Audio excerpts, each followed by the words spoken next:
Hello to the people in the future. Hope that you are doing well. Alrighty, so a couple of sermon note questions that came up. This is going back a couple of weeks since we didn't really have much stuff last week. We were talking about, actually in class, we talked about Joseph. And when he ended up in Egypt and all of the stuff there. And someone asked if Joseph was important enough, since he was basically like second in command of the entire nation of Egypt, if he was important enough to be mummified and buried with Pharaoh, or buried like Pharaoh. What do you think?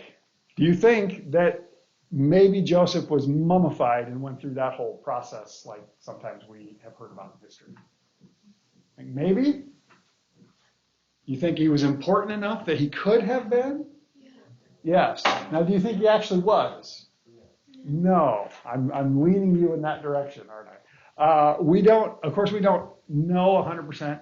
But according to what we read at the end of the book of Genesis and then into the first part of the book of Exodus, his body was actually placed in a tomb, but not necessarily mummified, just kind of placed in a tomb. And eventually he was taken to Canaan, or his body was taken to Canaan, which is like the promised land. When we talk about the promised land or we talk about Israel, it's kind of all the same thing. So eventually he was taken there and he was buried near a town called Shechem. Kind of a fun name, Shechem. There is actually a site in Israel today that is thought to be his tomb, but it's disputed because, of course, we don't actually know if it's his or not. So, long story short, Joseph was, to our knowledge, was not mummified, though it would have been kind of cool if he was. And maybe they would have made a movie about him becoming a mummy and then rising again. I don't know. I'm making stuff up now, but okay. Would anyone like to open us in prayer today? Leighton. You just want to let yourself off the hook for the end, don't you, Austin? You'll probably be off the hook anyway. You've prayed several times, so. All right, go for it, Leighton. O Lord, rescue those who suffer. Rescue those who are afraid. Rescue those who are hungry. Rescue those who are hurting. Make us instruments of your will. Help us to help those who need you. Amen. Okay, so where did we leave off? And we've already kind of talked about it. Like geographically, where did we leave off last time? With Joseph, where? Where were they? Egypt. Now, was Joseph the only one that was there, or were there some other people that were finally there with him too? His family? Yes, his extended family. That is right. So he was there with his dad, Jacob, his 11 brothers. The entire rest of the household has gone from Canaan down to Egypt, and then they settle in a land called Goshen, which is in Egypt. It's kind of like a little zone of Egypt. But because of the favor that Pharaoh shows towards Joseph, they have this little area kind of off to the side where they're allowed to settle that's called Goshen. Now, that was the end of the book of Genesis, which you'll remember is the first book of the Bible, which leads us to the second book of the Bible. Anyone know what that book is? Exodus, yes. Anyone remember, I think we mentioned this last time, though maybe not, how many years passed between the end of the end of Genesis and the beginning of Exodus? I'll give you a hint. Think one of our big numbers.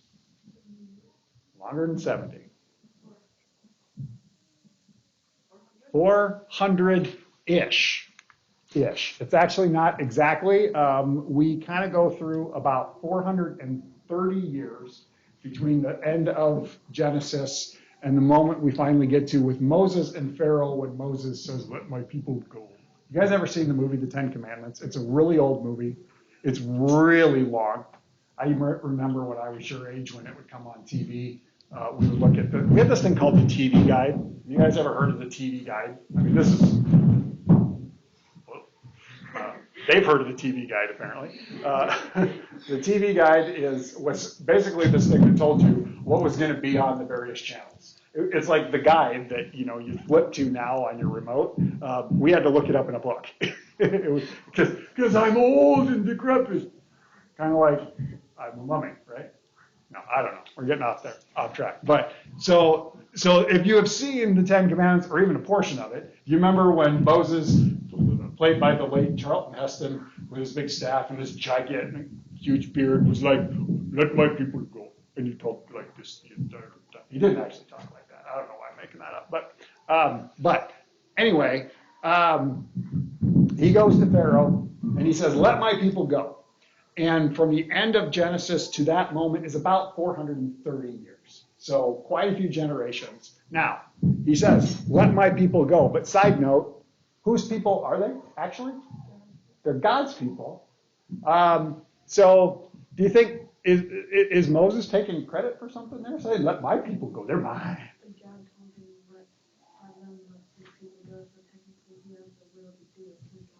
True. God did tell him to do it, which we'll see here in a little bit. But do you think maybe I'm foreshadowing something by asking that question? Maybe. Have you picked up on my tendencies enough yet to know that Pastor's probably foreshadowing something? Yes, I am. Okay. Moses' story actually starts a few years before that.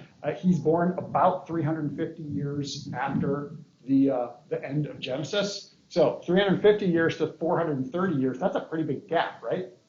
So when we're talking about Moses, do you think he's going to be like this young kid? Or is he already old? He's old before the story even starts. Okay, awesome.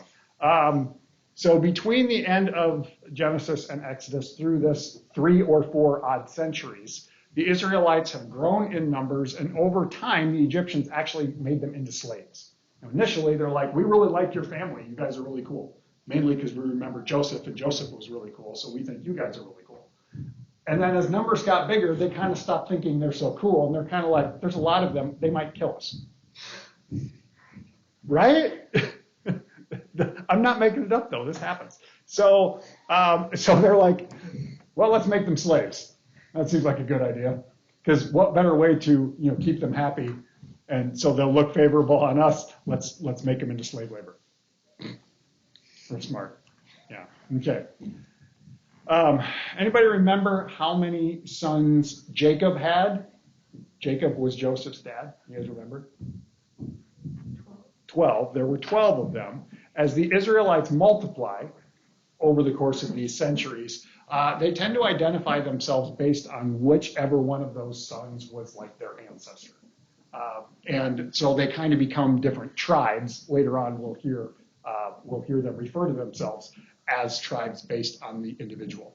Ironically, the one exception to that is Joseph, who, it stands to reason, is like the most important one, right? For whatever reason, and honestly I'm blanking on why, his tribe or his descendants are kind of identified between his 2 sons, so they call them half tribes. So, and it's Manasseh and Ephraim, I think. I feel like I should know that, but I don't. But that's okay. So every once in a while, we'll hear about the 12 brothers being also referred to as patriarchs. Now, remember we talked about patriarchs before, and we think about Abraham, and then we think about Jacob, and then we think about, not Jacob, shoot, I skipped one.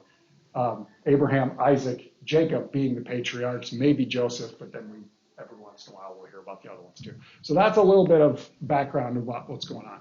Any idea how big the Israelite nation or culture has become? Like, throw out some numbers. How many do you think? It started with a family of like a mom and a dad and 12 brothers and their household.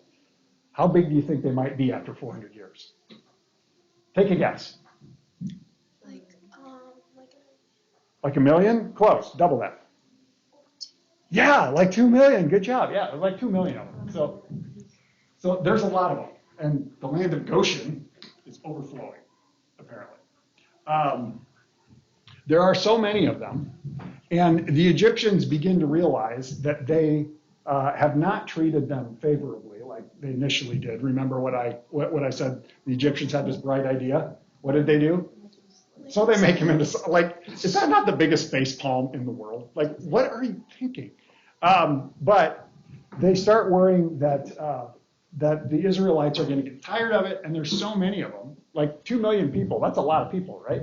And so that has the potential for being a pretty big oppressive force if they get really mad and decide to rise up. Yeah. So the current Pharaoh has this super bright idea after they've been made slaves that he's going to tell the Israelite midwives. You guys know what a midwife is? A midwife is someone who helps babies be born. Kind of like a doctor, kind of. But so the Pharaoh tells the Israelite midwives that if an Israelite woman has a daughter, cool, no problem. But if they have a boy, someone said it. Was that you? Yeah, kill him.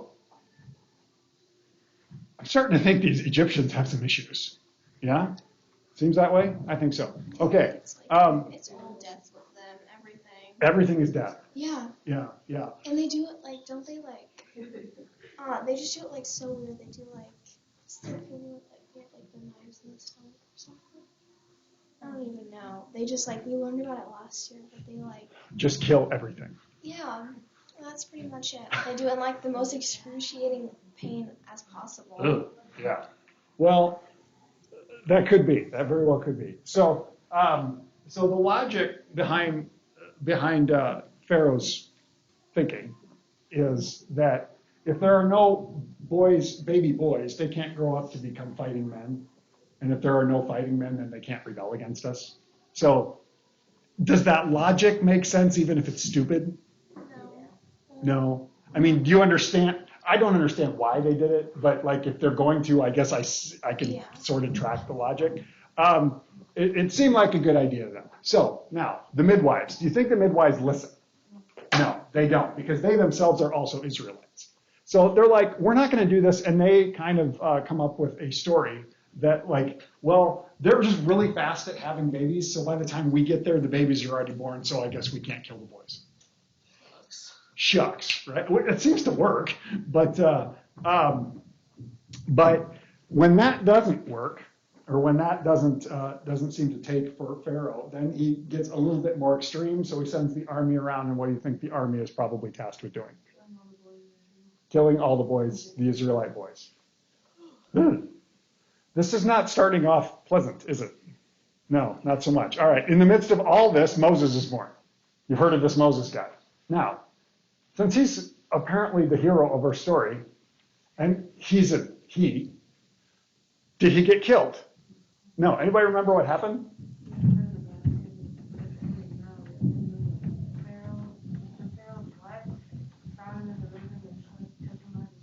Close. Very, very, very close. So Moses' family hides him for like 3 months. But then they get to the point where they can't hide him anymore. Oh, wait a minute. It's really bad, but I think it's hilarious when a kid comes flying down. As long as they bounce back up. Like, if they were hurt, I would feel bad. Do you remember last year when the door was closed and this kid came down the stairs and like ran into the door? I think we had this exact same conversation that day. I do remember that. I don't remember what kid it was, but I remember it being very violent. Like, and I'm just like... And then he screams, I'm okay, yeah. Well, and that was the thing. He was okay, so then I laughed about it. If they're okay, it's all good, right? Yeah, okay. So, so when Moses is like 3 months old, his family can't hide him anymore. So his mother weaves a basket of reeds, puts him in it, places him in the Nile, and basically like kind of floats him off into the water. Sends his older sister by the name of Miriam to follow the basket and see what happens. Basket floats a little bit, and it's not Pharaoh's wife, that's his daughter. So Pharaoh's daughter finds the basket, finds baby Moses, and is like, oh, he's so cute. I love him so much. That's exactly what happened. She picks him up, and she's like, I'm going to raise him as my own. And so Moses is taken into the household of Pharaoh, because he's basically like now Pharaoh's adopted grandson, basically. And here's the other aspect of it, where things go, where maybe God showed just a little bit of favor on this family. So then Miriam, big sister, she runs up to Pharaoh's daughter. We got a lot of like family dynamics here. Runs up and is like, oh, well, if you've got this baby, you need someone to nurse him. I'll bring an Israelite woman and she can nurse him. And it's like, yeah, that's a good idea. So Miriam runs off and gets her mom. So her mom still gets to help raise Moses. Moses' mom gets to help raise him. So like, okay, still not ideal, but like, okay. So this is where we're at. So we're starting off interesting. Okay, now, some years go by. How many years do you think go by? 300. You're looking, I see it. How many? 40. Okay, so how old is Moses now? 40, yeah, ish. He's 40-ish. So he's been raised in Pharaoh's household, basically as like a family member. So do you think that his life has been pretty favorable? Yes. Yes, stands to reason that it does. He's lives full of privilege, and yet the story, as we have it, which of course we're not reading at the moment, but the story seems to indicate that he still knows that he is a Hebrew or Israelite. Remember, those, it means the same thing. I don't know why, if it was maybe like a cultural difference in the way that the people looked, whatever, but he seems to know that he is a Hebrew or he is an Israelite. And one day he's out and about and he sees an Egyptian picking on a fellow Hebrew person, and he gets mad and he kills the Egyptian. And he hides his body in the sand because he's a jerk. Well, the other guy was a jerk, and seemingly Moses was too. And he thinks he gets away with it. And then the next day, somebody's like, oh, look at you being all uppity. What are you going to do, kill me like you killed the other guy? So, Moses realizes people knows that he's committed murder. Side note, Moses is a murderer. Moses the massacre, yes. Dropping the big elbow. Once again, God's using the imperfect people, right? We've seen this theme? All right. So Moses freaks out. He's like, oh no, people realize that I committed murder, that I killed someone. If this news gets back to Pharaoh, that's not going to go well for me. So what do you think he does? He runs away. He runs out into the desert. He wanders around for a while, and then he ends up in a place called Midian. I don't know exactly where Midian is. It's somewhere, I don't know. It's over there somewhere. He encounters the priest of Midian, who sounds like a fairly important person in that particular region. He marries one of the priest's daughters and serves his father-in-law as a shepherd, and more time goes by. How much more time do you think goes by? Take a guess. Another 40 years go by. How old is Moses now? 80. So by the time our story finally starts getting good, the dude's already like 80. He's like twice my age. That's really saying something, because I'm old already. Yeah? Old and decrepit, falling over? Yeah. Okay. So basically Moses is out like just tending sheep, just hanging out with the shepherds, and then God shows up. Does anybody know what form God takes when God shows up to Moses for the first time? The burning bush. Here's the really, really fun thing about this. Everyone open up to Exodus chapter 2. What page you got there, Michael? What page are you on? 41. Page 41 in the Black Bible. And we're going to start at verse 23. So Exodus 2, verse 23. Everybody finding it?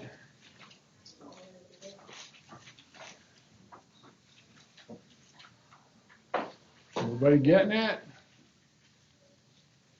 Okay, let's see.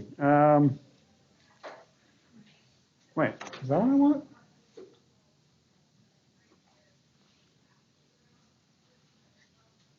I don't know why I'm starting there. Oh, well, maybe I do. Okay. Peyton, you want to read 23 and 24? After a long time, the king of Egypt died. The Israelites groaned under their slavery and cried out. Out of the slavery, their cry for help rose up to God. God heard their groaning, and God remembered his covenant with Abraham, Isaac, and Jacob. One more, too. God looked upon the Israelites, and God took notice of them. Okay, so we've had all this history that we've already sort of talked about. And do the people like being slaves, seemingly? Would any of us like being slaves? No, slavery's bad. We can all agree on that? Yeah. Okay, so they're like, God, this sucks.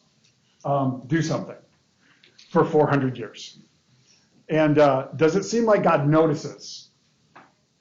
Even if God hasn't taken action yet, does it seem like God notices? Yes, God listens. God hears. And God remembers what? The promise made to the patriarchs, right? The promise originally made to Abraham and then his descendants. So God's like, it's time to do something. And so we're going to show up. So God shows up in the wilderness as the burning bush. Let's read 1 through 3. Kennedy, will you read that, please? On chapter 3? Yeah, chapter 3. Now Moses was tending the flock of Jethro and his father-in-law, the priest of Midian, and he led the flock to far side of the desert and came to Horeb, the mountain of God. There the angels of the Lord appeared to him in the flames of fire from within a bush. Moses saw that though the bush was on fire, it did not burn up.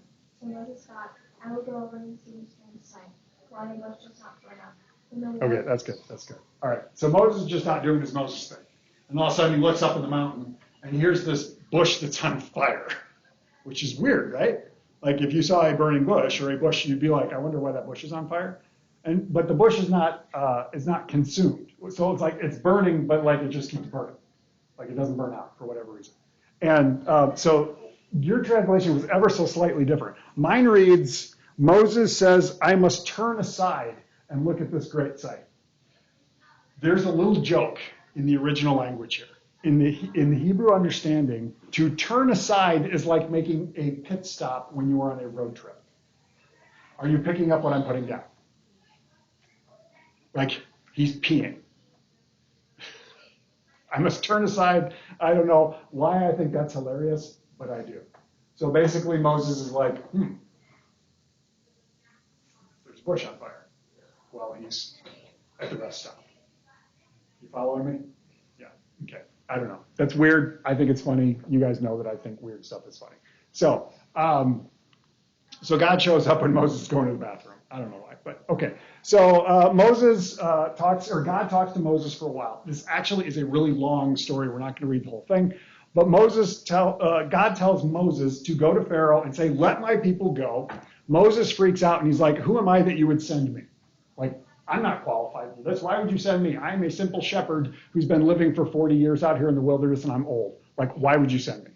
But God's like, I got your back. Don't worry about it. And then Moses says, well, if the people ask who sent me, who should I say? And God says, tell them I am.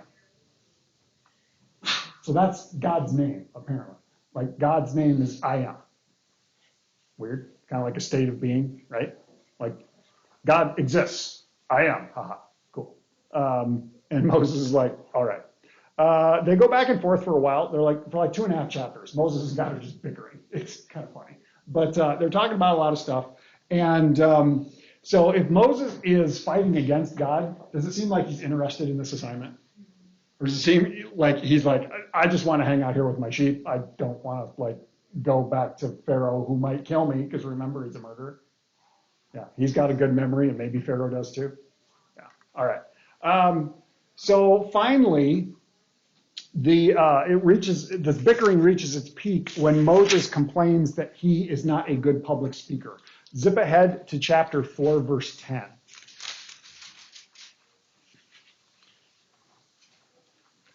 And I think this is hilarious, the way that Moses says that he is not a good public speaker. Reagan, you want to read verse 10 for us there?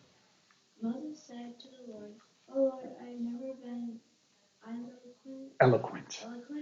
neither in the past nor since you have spoken to your servant. I am slow of speech and tongue."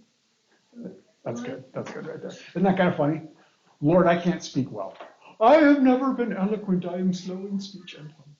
And he would have held his hand like this the whole time and talked with his voice. No, he wouldn't have. But I just think it's funny that it's written in such a way. I'm not eloquent, and yet he uses the word eloquent. Like what? It's kind of weird. All right. So he basically tells God, I'm not a good public speaker. They go back and forth some more until finally God gets irritated, which is kind of funny. We hear that the anger of the Lord is kindled against Moses, which does not sound good. But instead of just striking Moses down, which maybe God was like, dude, you're annoying me, flick. He's like, fine, I'll send your brother who can actually talk good, and he'll be your helper. And so Moses runs out of excuses. So his brother Aaron shows up. So now we got Aaron and we got Moses, and they're going to head off to Egypt. Everybody zip up to chapter 5.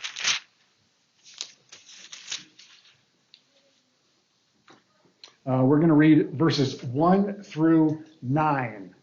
Quentin, you want to start reading there? I'll tell you when to stop. Me? Yeah. I'm still trying to find the page. Oh, okay. I don't know. Exodus.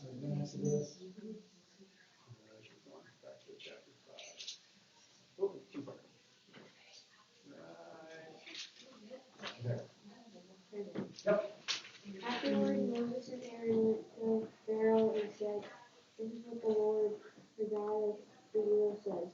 Let my people go so that they may hold a festival to me in the desert. Pharaoh said, Who is the Lord, that I should obey him and let Israel go? I do not know the Lord, and I will not let Israel go. Okay, let's stop right there. All right. So Moses shows up and he talks to Pharaoh. And what does he say that they want to do? They're like, we just want to leave because you made us slaves and you suck? Or does he say something different? What's he ask? Yeah, let's go out in the wilderness. We're going to have a festival. We'll just chill out there for a little bit. We'll have a celebration. We're going to celebrate to the Lord, and it's going to be cool. How does Pharaoh respond? Like, who's this Lord? I don't know the Lord. Why should I care? Okay, that's where we're at. Continue. Then they said, The God of the Hebrews has met with us. Now let us take a 3-day journey into the desert to offer sacrifices to the Lord our God, that he may strike us with plague or with the sword. Oh, man. Like, we really have to have this festival or we might die. Okay, continue. But the king of Egypt said, Moses and Aaron, why are you taking the people away from their labor? Get back to your work. Then Pharaoh said, Look, the people of the land are now numerous, and you are stopping them from working. That same day Pharaoh gave this order to the slave drivers and foremen in charge of people. You are no longer to supply the people with straw for making bricks. Let them go and gather their own straw, but require them to make the same number of bricks as before. They don't reduce the quota. They are lazy. That is why they are crying out. Let us go sacrifice to our God. Make the work harder for men so that they keep working and pay no attention to lies. And the slave drivers and foremen will... Oh, that's good. We'll stop right there. Okay, so, hey, Pharaoh, we want to go have a festival. And Pharaoh's like, no, you're just being lazy. You don't want to work anymore. Now, what seems to be the task that they have to do? Make bricks. Okay, we've got this whole, like, don't give them straw anymore. Anybody ever seen, like, when there's pavement work going on? There's, like, rebar in it, or a lot of times, like, little metal framework gets put in there. So the straw basically acts in the same way. Like, it's something that they use mud, and they packed it around the straw just to kind of give it some stability. I don't imagine that a brick made out of straw and mud is super great, but okay. So he's basically like, we're not going to give them the straw anymore. They're going to have to go gather their own straw, and yet they still have to make just as many as they made before. So we're going to make them do more work and not like eliminate that at all. So Moses has done what God said. Go tell him to let my people go. What is the result? Do things get better or do things get worse? They get worse. They get worse. So things are not starting off real well. How's Moses' track record so far? Is he succeeding? No, not really. Okay, so Moses decides that he's going to have a little heart-to-heart with God, a.k.a. Yahweh. Here's another name for God. Zip ahead to chapter 6. We're going to bounce through a lot of stuff today. I'm going to read this one. Chapter 6. Then the Lord said to Moses, Now you shall see what I will do to Pharaoh. Indeed, by a mighty hand he will let them go. By a mighty hand he will drive them out of the land. God also spoke to Moses and said to him, I am the Lord. I appeared to Abraham, Isaac, and Jacob as God Almighty, but my name is the Lord. I did not make myself known to them. I also established my covenant with them to give them in the land of Canaan and the land in which they resided as aliens. I have also heard the groaning of the Israelites whom the Egyptians are holding as slaves, and I have remembered my covenant. Say therefore to the Israelites, I am the Lord, and I will free you from the burdens of the Egyptians and deliver you from slavery to them. I will redeem you with an outstretched arm and with mighty acts of judgment. I will take you as my people. I will be your God. You shall know that I am the Lord your God, who has freed you from the burdens of the Egyptians. And I will bring you into the land that I swore to give Abraham, Isaac, and Jacob. I will give it to you for possessions. I am the Lord. Moses told this to the Israelites, but they would not listen because of their broken spirit and their cruel slavery. Okay, so God tells Moses, I want you to tell the people, remind them of something. Remind them of what? We hear it like 3 times in there. I'm God. I'm going to do what? I'm going to free you. I'm going to take you to the land that was promised. What do the people believe? No, not so much. God kind of reminds Moses of a lot of the same stuff we've already heard about. And then they don't really listen, so things are still not going real good. Okay, now, the next chunk is going to be a big one. It starts in chapter 7 and goes like halfway through chapter 12. Don't worry, we're not going to read it all. That would take a really long time. This is the story of the 10 plagues. Have you heard of this story before?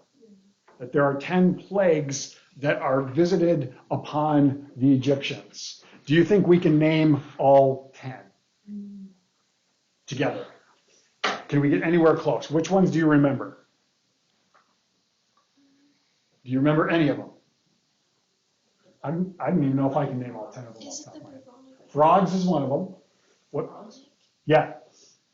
So, is it like one of them? Is it? No. It's Did you say the bubonic plague? Is that what I Yeah. heard? No. Yeah, it's not. That's the only plague. I Yep. know. The water turns to blood. We got 2. Like they should have snakes. Snakes are not one. They should be. Snakes are scary. Snakes are scary. Going all the way back to the garden, right? Yep. Okay. We got 2. Anybody remember any other ones?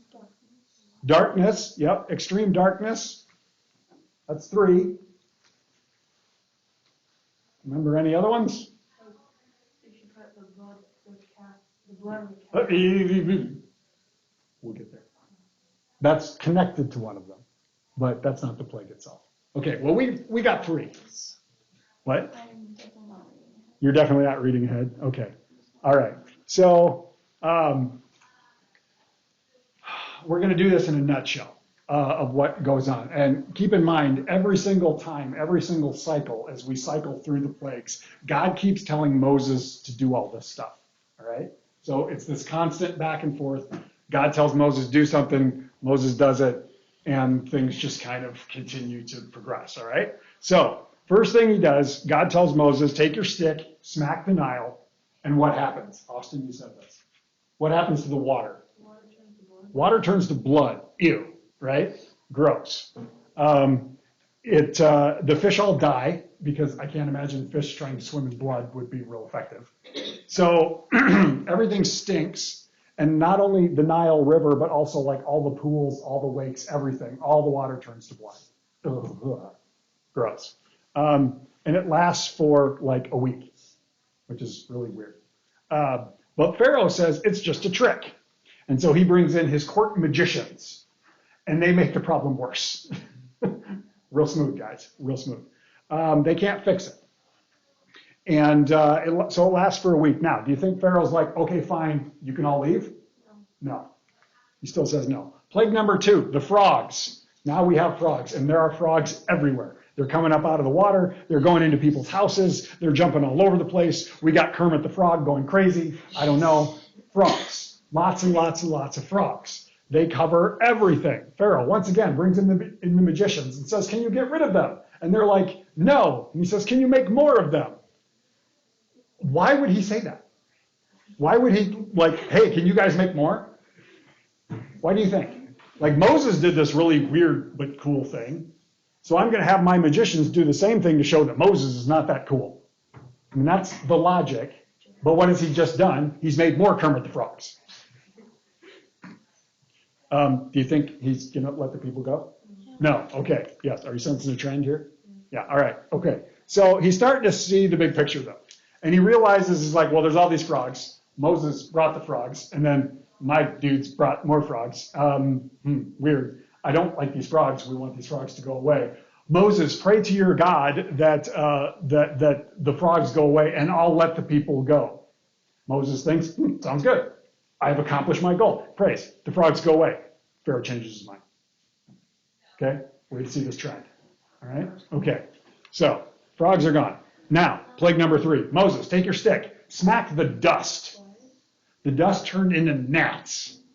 You know what a gnat is? A little annoying pesky fly. Yeah. The gnats are everywhere. Now, the magicians don't even try this time. They're like, this God, no, we're not doing it. We've tried this before. We made it worse. No. What's Pharaoh saying? You gonna let him go? We're only up to plague number 3, so we know we got 10 of them. We got a few more to go. Yes. Okay. Once again. Now, plague number 4 is kind of weird. It's flies. So we've had gnats, which are like little flies, and now we just have flies. Maybe the gnats just got bigger. I don't know. But basically the same thing. These flies are everywhere. They're biting people. They're annoying. They're frustrating.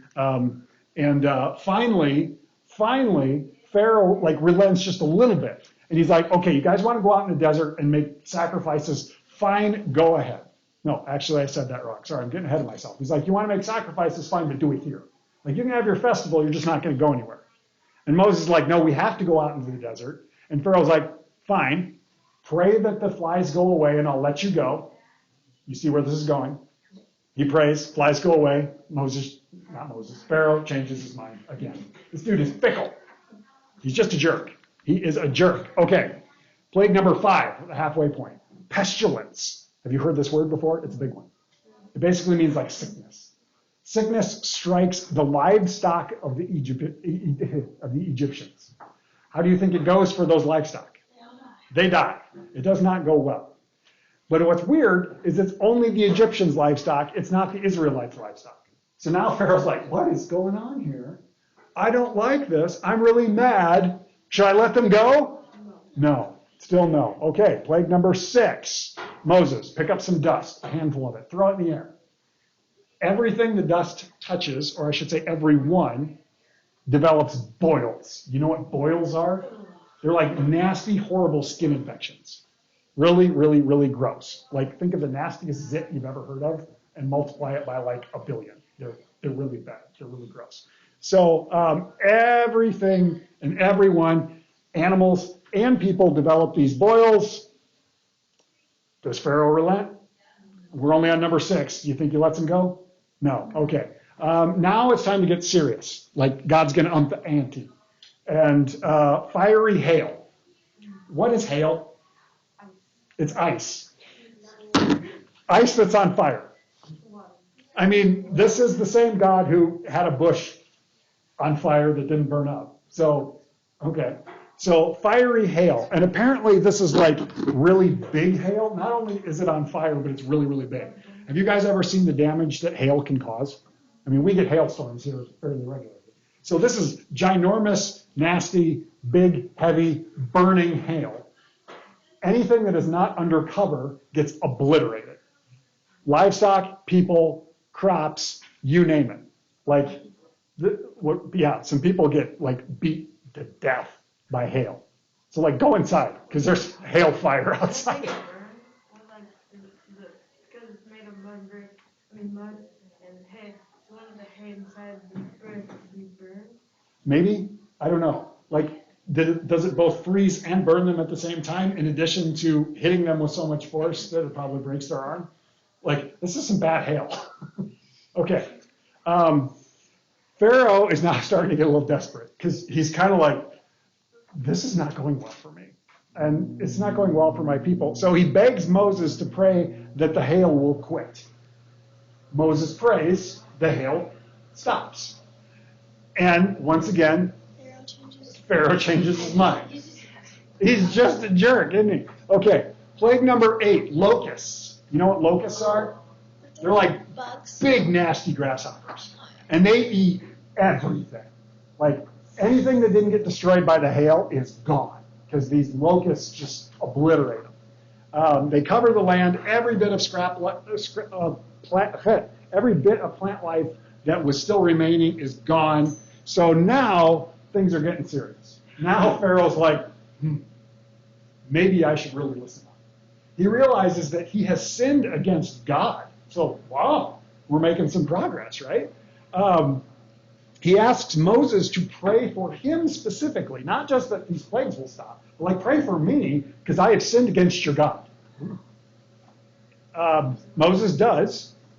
A breeze comes up and the locusts fly away. And what does Pharaoh do? He changes his mind again. He still will not let the people go. Okay, now, we're getting close. Plague number 9. Peyton, do you remember which one you said? Darkness. A plague of darkness that is so dense you can physically feel it. Now, I've been in dark rooms before, but I've never been in a place that is so dark that I could feel the darkness. I don't know exactly what to make of that, but it doesn't sound good, does it? Here's the weird thing. It's only in the land of Egypt, not in Goshen. Who lives in Goshen? The Israelites. But they're like, Egypt and Goshen are like right next to each other. So I'm kind of like, what would happen if like you're here and like it's so dark I can feel it. I don't know what to do. Oh hey. I don't know. It's weird. But now Pharaoh is almost relenting. He's finally like, okay, you can go out in the wilderness and worship God. You can go do that, but you have to leave all your livestock here. Like the people can go, but leave your livestock. What do you think Moses says to that? No. Moses says, we need the livestock because how are we going to make sacrifices without our livestock? So Pharaoh gets mad, and what's he say now? We're only to plague 9. We got one more. Yeah. Close. Basically like, okay, deal's off the table. Additionally, Pharaoh also is getting really tired of Moses because every time Moses shows up, things go bad for him, right? So he's like, the next time I see you, you are dead. Like basically, don't come back here again. If you come back, I'm going to kill you. Is Pharaoh a nice guy? No. Doesn't really seem like it. No. Okay. So now we have plague number 10. Anybody remember what the last plague is? You don't remember? Well, now I do. What is it? Yes, the death of the firstborn. The firstborn of every household shall die. Death. All of them. It's so metal. I don't know. It's weird. So there's more to this particular story too, though. There is actually a celebration and an event that happens in addition to this. 8th graders, do you remember what this is called?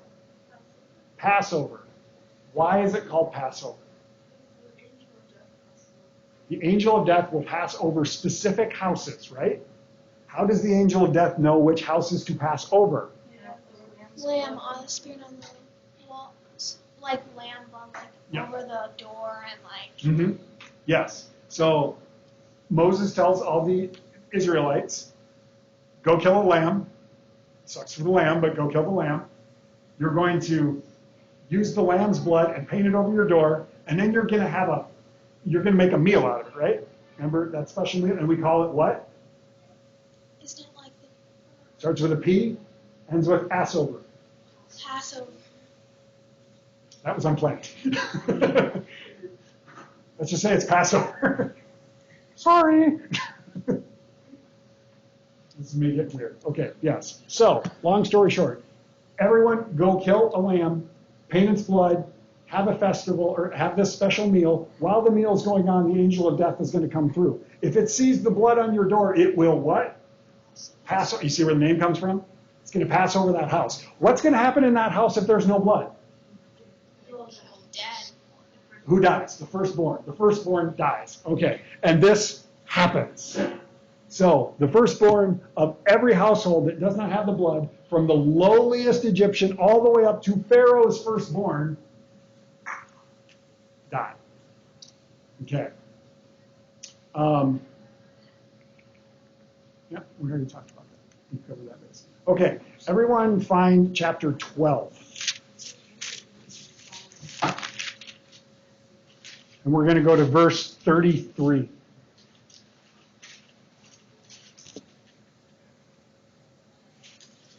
Find it, chapter 12, verse 33. Everybody got it? Okay. The Egyptians urged the people to hasten their departure. Okay. What does Pharaoh finally say? After 10 plagues, including the death of his kid, what does he finally say? Get out. Take your stuff, go. Which was the original goal, right? Okay. All right. So, verse 33, the Egyptians urged the people to hasten their departure from the land, for they said, we shall all be dead if this, like, you guys don't leave, this is going to escalate and we're all going to die. So get out. So the Egyptians are all like, leave. So the people took their dough before it was leavened, with their kneading bowls, wrapped it in cloaks on their shoulders. The Israelites had done as Moses told them, and they asked the Egyptians for jewelry of silver and gold and for clothing. And the Lord had given the people favor in the sight of the Egyptians, so they let them have what they asked for, and so they plundered the Egyptians. Now, isn't this a little bit weird? We're going to leave. Can we have all your stuff? Like, give us the good stuff, and we'll go.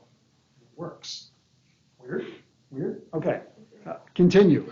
The Israelites journeyed from Ramses to Succoth, about 600,000 men on foot besides children. A mixed crowd also went up with them, and livestock in great numbers, both flocks and herds. They baked unleavened cakes of the dough that they had brought out of Egypt. It was not leavened because they were driven out of Egypt and could not wait, nor had they prepared any provisions for themselves. The time that the Israelites had lived in Egypt was 430 years. At the end of 430 years, on that very day, all the companies of the Lord went out from the land of Egypt, and that was for the Lord a night of vigil to bring them out of the land of Egypt. Okay, so they left. They all left in a big group, something called a mass exodus. You see where the name of the book came from. What does exodus mean? I just told you. To leave. Right. If you exodus, it's like exit. They all left. Okay. They're not very far away, though. They have not gone very far. And it's been like 5 minutes. What have we learned about Pharaoh? He's stubborn and he likes to change his mind, right? So he told them, leave and go. So they leave and go. And after like 5 minutes, Pharaoh's like, wait a second. And he changes his mind. And he chases them. Yeah, real smart. He goes after them. Go up to chapter 14. I know we're covering all of the Exodus bases today. Okay, let's see. I'm gonna paraphrase this because we're almost out of time. So they go from Egypt to the Red Sea, which isn't real far. It's not real far. And as they're coming up to the Red Sea, they're like, well, we got to get across the Red Sea. Somehow we got to get across. We'll probably have to go around. That's going to take a really long time. There's a lot of us. We move slow. It's going to take a long time. And then someone turns around and looks behind them. And who or what do they see? Pharaoh. The cavalry. Yes.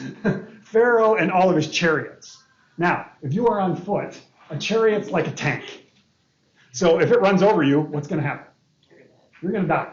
It's not going to go well. And Egypt's got tons and tons of chariots. So do you think the people are like, oh, look, here come the Egyptians. I bet they're just here to tell us goodbye. You think that's what they think? Goodbye forever. Goodbye forever? Yeah. Yeah. They're like, oh no, he's going to kill us. This is not good. Does anyone know what happens? Remember, they're by the Red Sea. Moses puts his staff on the ground and parts the sea. Does Moses have this idea on his own? God says, take your staff, smack it on the water, and hold it up.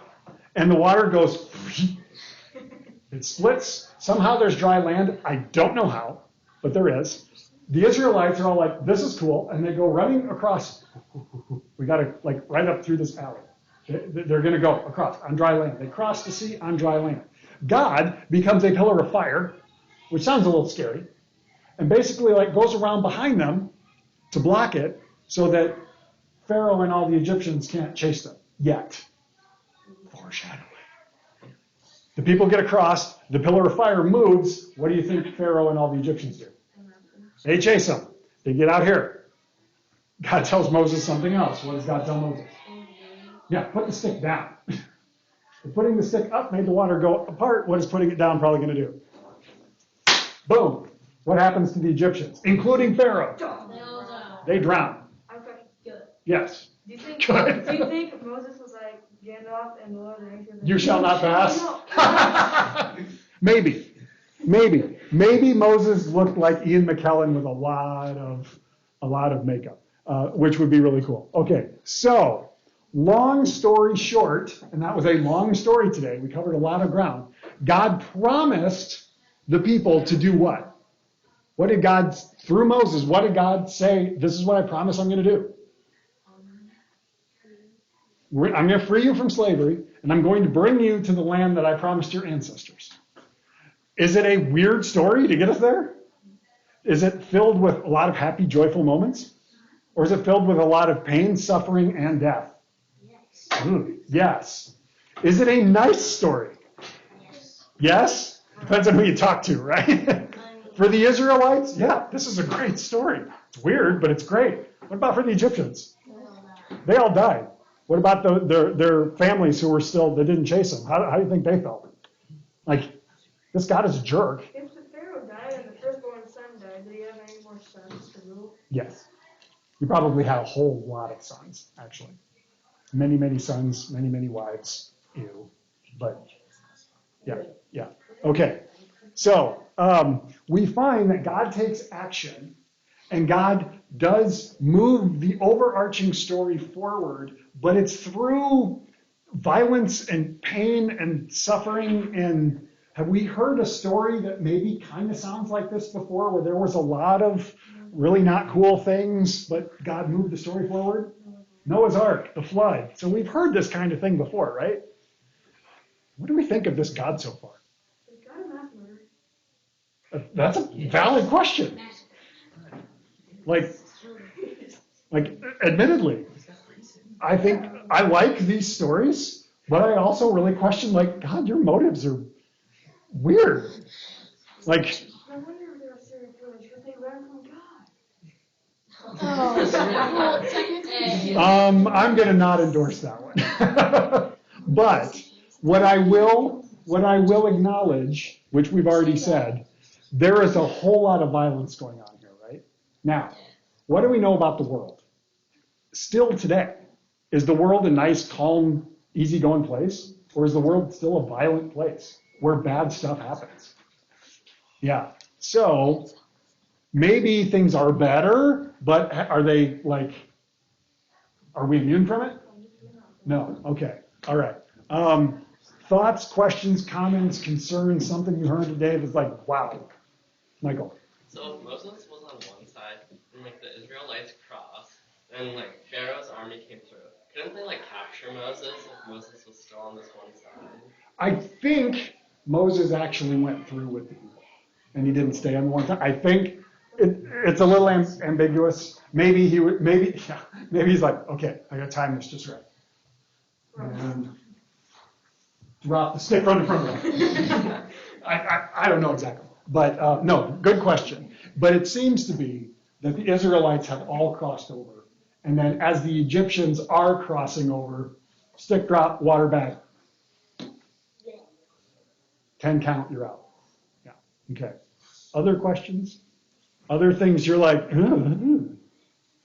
because admittedly, I'm a little like, come on, God, let's get to some better parts of the story. Yeah. Okay. Who wants to pray us out of here today? Anyone? Leighton is off the hook, and so is Austin because he's prayed quite a bit already. Let's see. I picked on Peyton 2 weeks ago. I'm going to let Peyton off the hook. I am going to pick on. I'm going to pick on Sammy. Will you pray us out of here, please? Dear God, bring us together to learn about you today. Amen. All right. Thank you, everybody.